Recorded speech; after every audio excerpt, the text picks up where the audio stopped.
You're listening to the Vibrant Happy Women podcast, episode number 124. We're talking about creating a circle of sisterhood. Stay tuned. Welcome to the Vibrant Happy Women podcast. Stories of vibrant women living happy lives. And now your host, Jen Riday.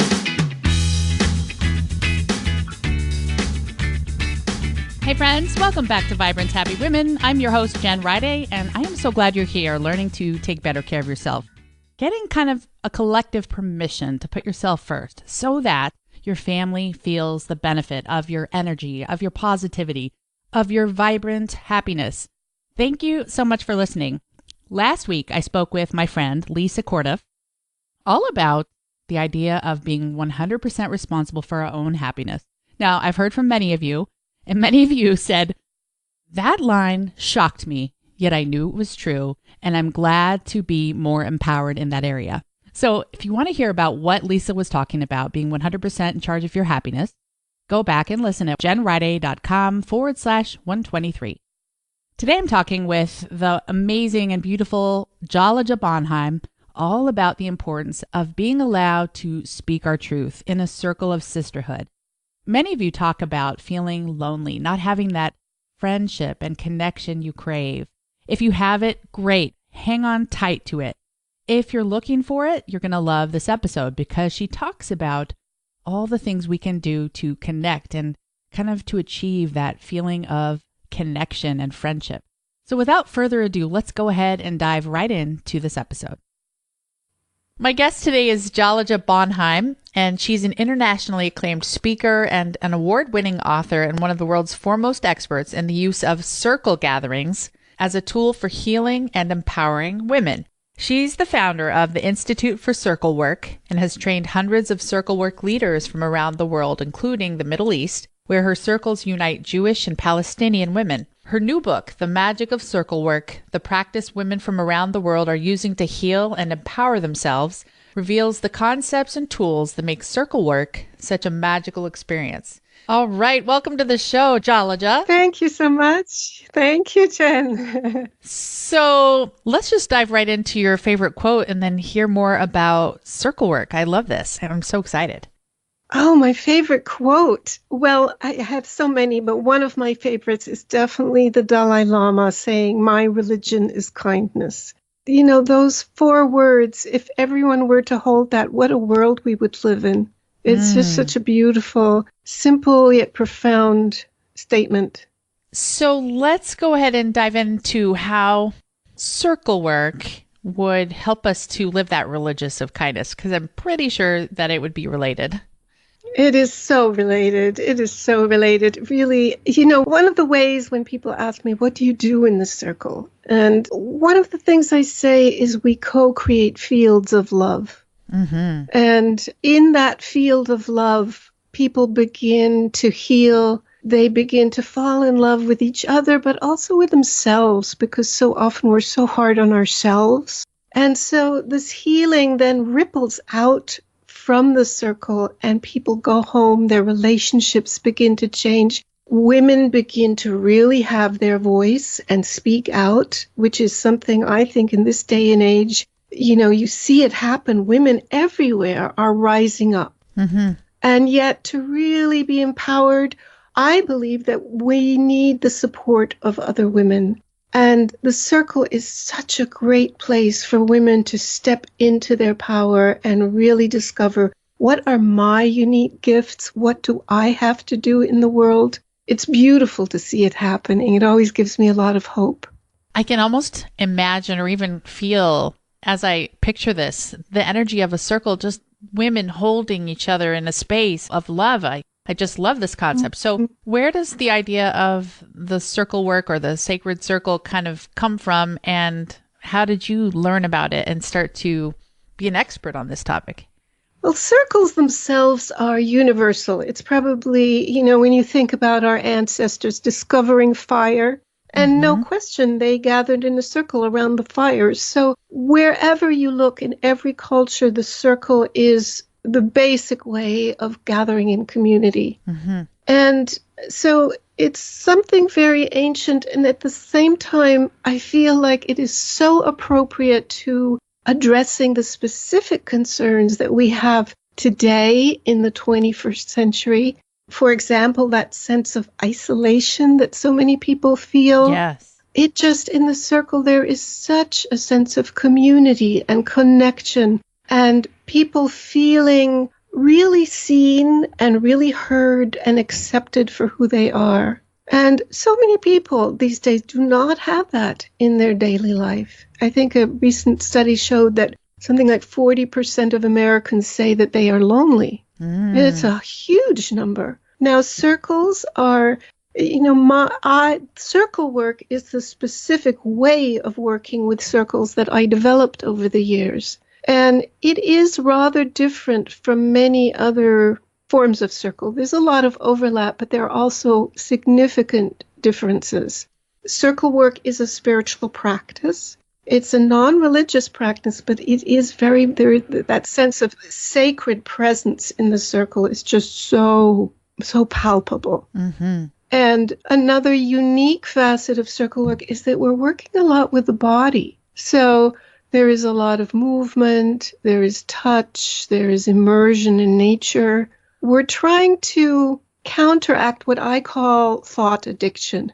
In our society, Yes. we're all so hooked into the mind and really tyrannized by the mind. And the mind is a wonderful tool, but it's meant to be our servant, and it's like become this tyrant. So in the circle, there's a lot of spaciousness. There's a lot of really slowing down and coming out of the mind and then into the heart and into the body. And from that place, when we connect, that connection is really at the level of the soul. There's no small talk or anything like that. Mm-hmm. So take us back in time before you developed the magic of circle work. What kind of circles did you experience, and where did you learn about the benefits of just being in that sense of community and love, and then to take what you learned and create what you've done so far?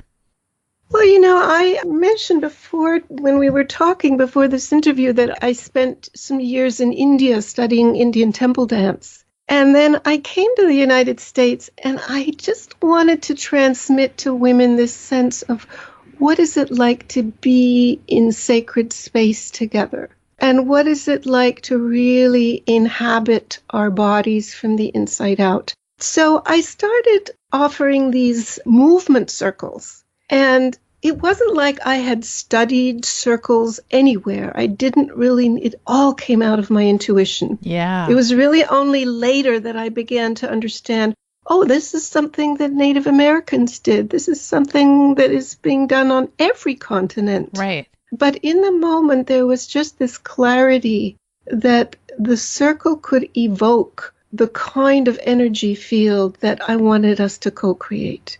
And then the more I worked with circles, the more I really fell in love with that power. So if someone is intrigued and they want to experience this sense of love and community and that energy field, where would they start? Of course, start with your book, The Magic of Circle Work, but what would be the first steps they'd be walking through along with reading your book? Well, one thing I would very much recommend is if women sign up for my mailing list, they will get a weekly guided meditation. And these guided meditations come directly out of the circle. So they're very short, they're 4 or 5 minutes, but they're a great way to get a sense of this energy field that we create. And it really is very magical. The other thing I would say is to understand that the circle isn't just this format for group gatherings. I think of the circle as a kind of medicine. And it's a medicine that we all have access to. It's interesting now when you go to bookstores, you see these stacks of mandala coloring books, because people are realizing that there is something in the circle, in the mandala, that is healing for us. And so in the book, I describe many quite simple practices that anyone can use, even if they don't ever have a circle. And really, when you come to think of it, we all have a circle. So you could sit down and just think about the people who love you or the people you feel deeply connected to. imagine them in a circle around you. And I guarantee you will start to feel that sense of an energy field of love. Ooh. So imagining them in a circle around ourselves? Yes, imagine they are sitting in a circle around you and they love you and they're just holding you in that heart space. And you're just allowing yourself to sink into it, to absorb it, to breathe it. The breath is really helpful in absorbing that. So if we were to get your guided meditations on, getting on your email list, it would help us to get a sense of this. Where do we go to sign up for those? The first place to start is probably to go to magicofcirclework.com. And from there, you can link to my email list. You can link to the website of the Institute for Circle Work, which is a nonprofit organization that I founded, and it provides scholarships for women who want to come to the circle work training and they want to get these skills on how to facilitate circles, and they might not be able to afford it. So that is where the Institute for Circle Work will support women. That's wonderful. And these trainings are amazing, because we have women coming from all around the world. We've had women from Africa and Afghanistan and India and Norway and you name it, all over the place. And it's that sense of this global women's community is very precious. Oh, that sounds really great. We'll have a link to your website on our show notes page at jenriday.com/124. And so, Jalaja, if someone is imagining this circle, what kind of things would you have happening in one of the more formal circles where you train people? Are people sharing thoughts and feelings, or is it really just a group meditation of sorts? Oh, no, there is a lot of very deep sharing, but it is structured. There's a talking object, so only the person who is holding that speaks. And that means that people who might otherwise not really have a voice, or they might hold back or be shy, they really get to experience what it feels like to speak for as long as they want and to be really deeply heard by everyone. So that in itself is a really profound experience. And there's just this very gentle interweaving of exercises and processes that take us deeper and deeper into ourselves, but also into sacred space. Ooh, it sounds amazing. And can people sign up just to join a circle without doing the circle work training? Oh, absolutely. The training is specifically for facilitators, for people who want to learn more about how to facilitate circles. But, you can come to a retreat and just bask in that beautiful experience without coming to the training, of course. Ah, and would the retreats be on your website as well? Yes, it's all there. Yes, oh, yes. Great. There's one coming up in June. Mm-hmm. Uh-huh. Mm-hmm. And tell us more about your story, any struggles you may have experienced in life that led you to this and how you found this to be one of the healing pieces in your journey. Oh, yes. Well, I am German and I'm also Jewish. And I grew up shortly after the war in post-war Germany, which had been bombed to the ground. So I grew up, I'd say, with a great distrust of the human race. There was just a sense that human beings are violent and they're not really safe to be around. At a very young age, I was looking at the concentration camps. And so I think that there was this deep trauma. And when I look back, I can really say that the circle is what healed it. Because in the circle, over and over and over, I get to see this incredible beauty that is in us. Mm-hmm. And this wisdom and this courage and this kindness and compassion. And also these days, when you look at the news, you get such a negative image of what it means to be a human being. Mm-hmm. And it's such an antidote when you come to a circle and you get to see the best in us. Right. So, I really give thanks to every woman who has been in my circles, because without these circles, I think I would probably be pretty cynical. Well, you mentioned getting out of the mind, out of that addiction of the mind or the tyranny of the mind. Mm-hmm. How can we add more elements of that in our lives just at home and not necessarily with the physical group of women, but you mentioned imagining, but do you have other tips for that? Oh, yes, yes. Well, a lot of people feel like, well, meditation, I can't do it, or it takes too much time. And so I often suggest that you get rid of that word meditation and you think of listening. And you say, I'm going to take 60 seconds to just sit here and listen. And when I say listening, you're listening not just with your ears. It's like there's this attitude of just paying attention, receptivity. So to listen, when you're really listening, you're not thinking. You can't really think and listen at the same time. So that simple practice of just every now and then stopping, it doesn't have to be for a long time, but just to say, I'm taking a little break from my mind and I'm just going to sit here and I'm going to listen. It's so simple, and it really does take you out of that thought addiction. So I've heard it said that the brain has different brain states and brain wave frequencies. Is there any truth to that, or can you speak to that? Oh, yes. Oh, that's absolutely true. I would love scientists to come in and measure our brainwave patterns at the beginning of a circle and at the end, because I know they are completely different. And, there is just this sense of profound inner peace, tranquility. The thoughts that are rising much slower. And at the same time, they have greater clarity. I think that as we slow down our mind, there can be this fear that, well, maybe I'm not going to be so productive. But the fact is that as we come to our center, we become more productive because what we say and what we do is really coming from that place of centeredness. And so it's going to be more effective in the world.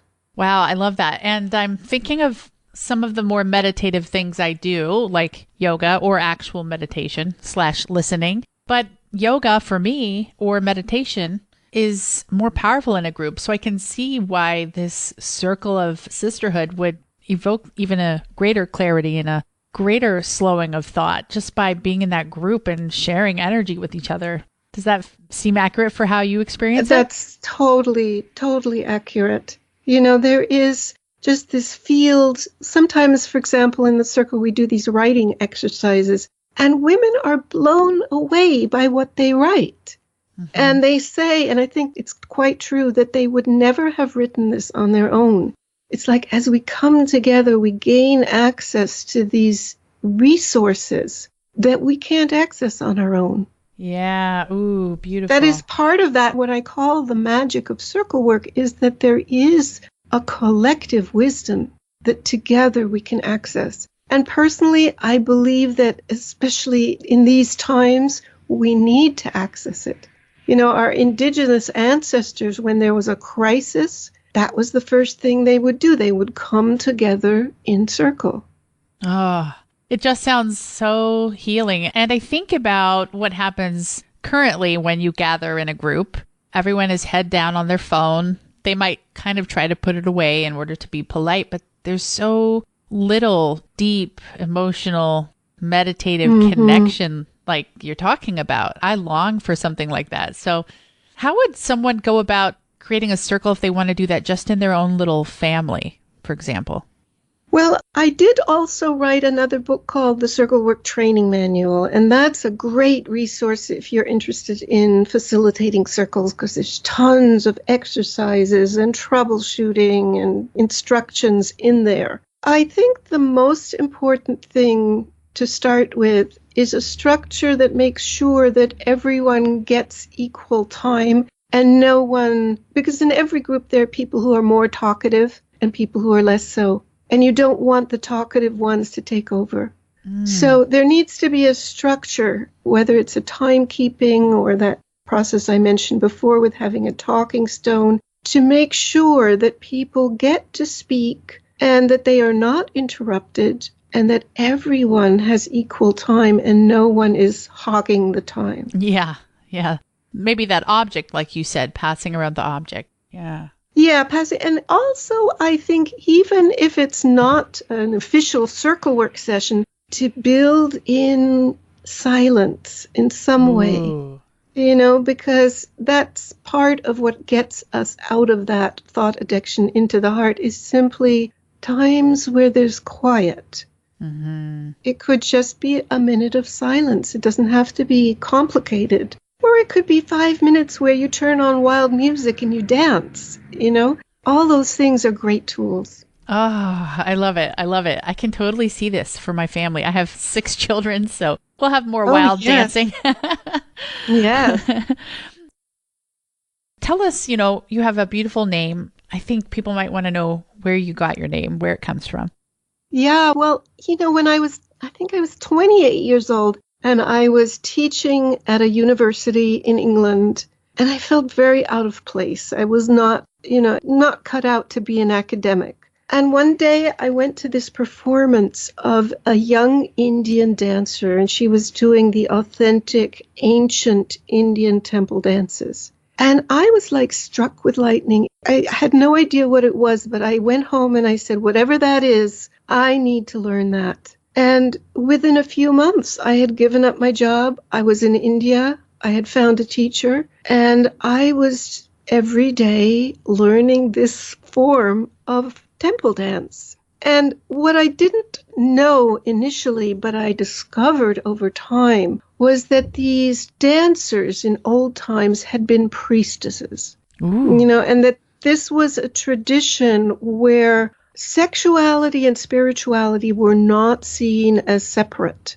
Ooh. And where women were really held sacred. And a lot of these women, they were healers, they were herbalists, they were midwives, but they were also spiritual teachers, dancers, poets. So it was really, looking back, I can see that I was being initiated into this path of the priestess.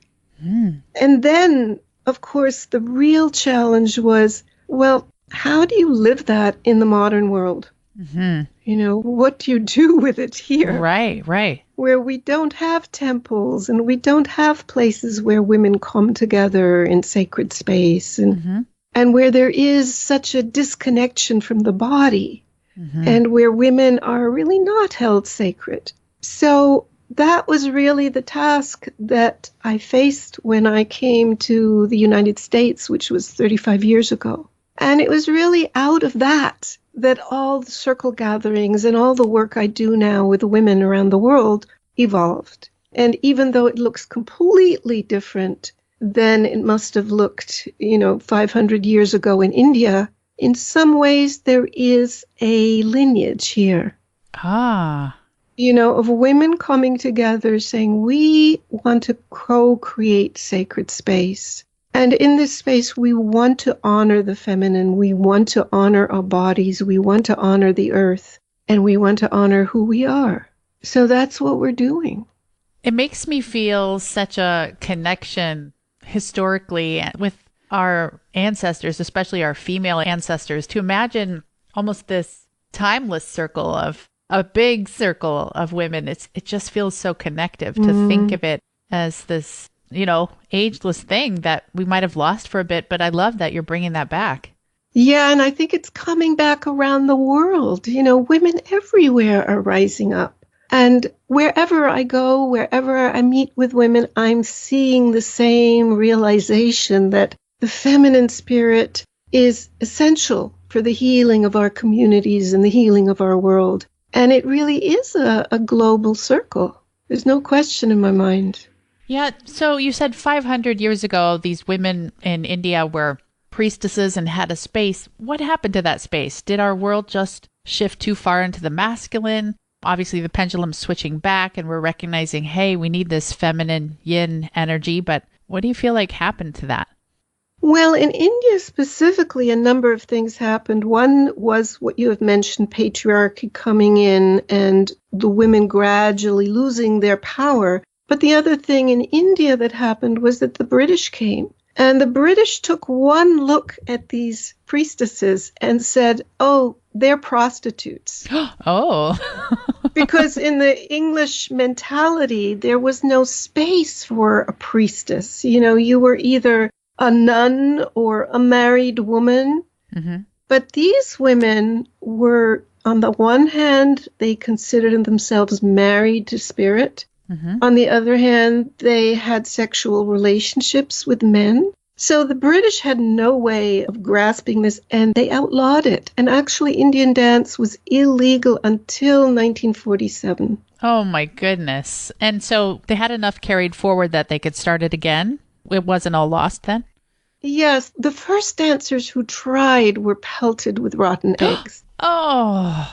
They really had a hard time. It has come back, but it's come back more as a performance art. Uh-huh. Because the social structures, the temples, all that no longer exists. So you can see beautiful Indian temple dancers, but they are no longer priestesses in the way that they used to be. So my sense is that in some way it has shifted to the West. Because here we have that freedom, that opportunity to find new ways of expressing ourselves and new ways of bringing our spirituality out. So even though the temple dancers in the way they used to exist no longer do exist, that spirit, that awareness, I feel it very strongly in the circles I lead here. Ah. And how does a circle help with body image? You know, you said it's kind of in India, it was a meshing of spirituality and sexuality. How have you seen women shift in their feelings about their body image? As you mentioned, being in touch with their bodies again. Yeah, of course, in this culture, every woman is given the message that she isn't good enough, that she doesn't look the way she's supposed to look. And so one of the things we come with a lot of times is comparison. You know, oh, this woman is more beautiful than I am, or all this comparison. And that in the circle just starts to fall away. And we begin to really see that absolutely unique and incomparable kind of beauty that each woman has. So especially in the more long-term circles that I've done, I've seen women totally turn around their body image. I think, for example, of one woman whose story I tell in the book, who was fat, and she came to the circle with the belief that she should only wear navy blue and black, and she should sort of hide herself. Oh. And, you know, she tells the story about how the love she experienced in the circle began to crack her open, and she began to think, well, if I'm fat, I might as well be fat in red or pink. And she started completely transforming her wardrobe. But it's clear it was not about the wardrobe. It was about her coming out of hiding and feeling that, oh my goodness, I can show up for who I really am. And these women are really going to appreciate and love and support me. And today, she's such a powerful leader in her own community. And she credits that to the circle. Wow. So you can see how body image is never only body image. You know, it links into that sense of, well, am I good enough? Am I worthy? So as that sense of self-love grows, our body image naturally begins to transform as well. Ah, yes, I couldn't agree more. That's beautiful. Well, Jalaja, tell us more about your morning routine, how you start your day, kind of returning to that sacred energy that you generate so often in your circles. Thank you. Well, you know, I've never been someone who's really great with rigid routines. And I sometimes talk about something I call the serpentine way. And we use it a lot in the movement where you're just sort of listening to where does the flow of energy want to go in this moment. So there are days when I just start with that simple question, where does my energy want to flow? And it might want to flow into some movement or into some meditation. It might want to flow into some journaling. So I'm listening to where that serpentine energy wants to go, rather than saying, well, when you get up, you have to meditate. Yes. You know, and because I really feel that our spiritual practice needs to be alive. It needs to be vibrant. So we can't just go into, well, this is what I do every morning. Right, because then it will become stale. And for me personally, I feel that I am in a love relationship with the divine. Ah, I And, like that. like any relationship, it needs to be nurtured. And it can't be too routine at least. No. Otherwise, it's Ah, like this marriage where people just have their routines and they're not really connecting in a fresh, open way. yeah. Oh, that's great. What about those days when you wake up? Maybe this doesn't happen for you, but it does for many of us, where you wake up feeling very low energy and just not excited to face the day. Yeah, yeah. Oh, that absolutely happens to me. That's where I sort of switch from the divine lover to the divine mother, Oh, because that's where I feel like I need some mothering. I need to feel that I'm just being held and cradled and accepted for who I am. So that's oh, when I I might, like, a mother meditation or just ask the mother in me what would be good for me in this moment. And she might say, just go to the local coffee shop and have a very slow cup of coffee. yes. Oh, But the one thing is that voice of the Divine Mother is always the voice of love. And I mm-hmm. think when we're feeling sort of low, and sometimes we start beating ourselves up for it. And what we need is the very opposite. We need that very loving voice, which is not saying just slack off and, it's a loving nudge in the right direction. Mm-hmm. Just that image of being cradled and held. Oh, that's so good. I love Mm-hmm. it. I love it. I love it. Mm-hmm. And what is your favorite way to connect with your closest friends or your closest loved ones? Oh, what a great question. Well, one thing I love a lot is drumming.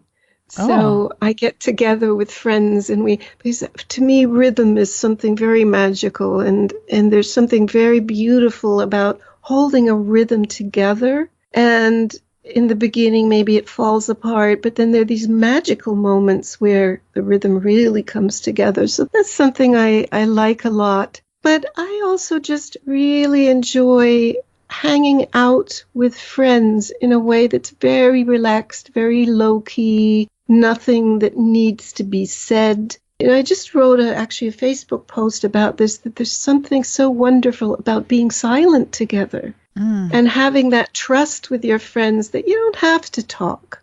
yeah. You can be together and know that you love each other and there's no pressure to do or say anything. That's wonderful too. Ah, that's true. And rare nowadays Rare. sometimes. Yeah. I mean, it's something I really learned in the circle, that these moments of this velvety silence are just so exquisite. Mm-hmm. Why don't we create more of that in our Right, daily life? right. Jalaja, what's your favorite book? Oh my God. I know it's not even fair, but a favorite book. I mean, there's so many amazing spiritual teachers alive today, but Eckhart Tolle is one who's had a big impact on me. I Mm-hmm. really love his teachings, and especially his second book, A New World, or A New Earth, I think it's called. Mm-hmm. Just such useful concepts, so simple and so profound. So that's the first book I'd say that comes to mind. There are so many, though. Mm-hmm. My God, we're so blessed Yes, it's true. to have access to all this wisdom. Right. We will have a link to Eckhart's book and your books and your meditation on our show notes page at jenriday.com/124. And as we close up today, Jalaja, what does it mean for you to be a vibrant, happy woman? If you had to narrow it down to a formula. These are such great questions, Jen. I think for me, it's very, very crucial that I feel myself part of a web of light that is encircling our planet, and that I feel that sense of connection with people everywhere who love the earth and who are working together. So that even if what I do is just this tiny, tiny drop of water, it's joining with the love and the offerings and the service of millions of other people. And that awareness gives me so much inspiration and so much energy and love, to know that we are not doing this alone. And despite all the bad news on the radio, there's this whole other reality where millions, maybe even billions of people are waking up and saying, we want to create a peaceful, beautiful world for our children. So that sense of connectedness gives me tremendous joy. That's so beautiful. I'm loving everything you've shared. I can't wait. I'm joining you for a circle, by the way. I've already committed in my thoughts. Good. Wonderful. Let's have a challenge from you to our listeners, and then we'll say goodbye. A challenge. Wonderful. Well, one thing I would challenge women to do, not only women, men too, perhaps, is to take just a few minutes, maybe 5 or 10 minutes, and sit down and write a love letter to yourself. So often we express the things, this is a problem, this is an issue. But imagine you are speaking with that voice, whether it's the Divine Mother or however you imagine it, this voice of love that really sees you for who you are at your deepest level, and write a little love letter to yourself. Just give yourself that gift of, again, creating. It's another way to create a field of love and bask in it for just a few minutes. Oh, that's so amazing. And taking that positivity just for yourself and then transferring that energy to each of our children and our spouses and our friends. It's just so expansive. Like you said, that tiny drop of water joining with the love and service of millions or even billions of other people. Everyone, be sure to get Jalaja's book, The Magic of Circle Work, the practice women from around the world are using to heal and empower themselves. I think it's a great way to heal our homes and to heal our moods and energy and world, like you said. So this was fantastic. Thank you so much for being on the show, Jalaja. Thank you, Jen. It was a pleasure. Take care. I love the concept of this circle of sisterhood. And I was thinking about all the places in our modern day life, if you're not around a fire, for example, in a formal setting, where we do have these circles of sisterhood.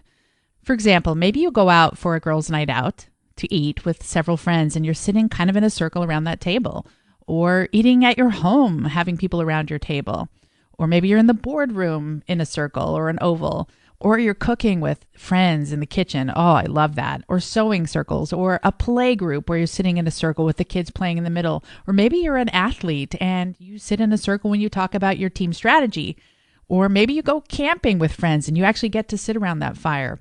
Or one of my favorites, a book club where you get to sit in a circle and discuss a book, but it kind of morphs deeper into talking about feelings. All of these are amazing circles of sisterhood. Also, of course, you've heard me talk about the Vibrant Happy Women Club as well. That is the opportunity to have a virtual circle of sisterhood. And I think it's no less important or no less effective because we really connect and have true emotional sharing through these virtual video chats. You can be with women from around the country talking about each of these podcast episodes and how it applies to your life, what it means for you to establish healthier boundaries or to take care of yourself. So I love all of these ways you can have a circle of sisterhood. So I want to challenge you to think about that in your own life. Where is your circle of friendship? That community, that bonding where you share deep emotional intimacy, where you trust yourself and them enough to be vulnerable, to be authentic, to be yourself, in an attitude and an energy of growth and personal development and self-transformation, lifting each other up, inspiring each other. I hope you can find that. And if you have any trouble finding that, definitely be aware that the Vibrant Happy Women Club will open again, and it's a fantastic opportunity to form those deep emotional connections. Thank you so much for listening today. I will be back later this week with a happy bit. I will also be back next week with a full episode talking with Carolina Castaños about how attachment styles affect our marital and love relationships. Crazy, right? What happened to us in childhood affects how we interact today in our relationships. So we'll be talking about that. I will see you next time. And until then, take care.